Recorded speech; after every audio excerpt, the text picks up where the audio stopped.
உன்னோட நினப்பால கண்ணுக்குள்ள மிளகா வத்தல் ஏன் காயுது, அது ஏன் காயுது.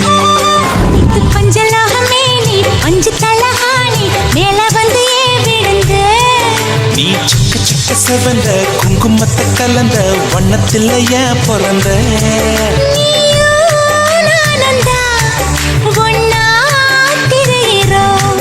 தீயே இல்லையே ஆனா எரியிறோம். மான் குட்டியே புள்ளிமான் குட்டியே, ஓமேனிதான் ஒரு பூந்தொட்டியே. சக்க சம சக்க செய்ய சக்கா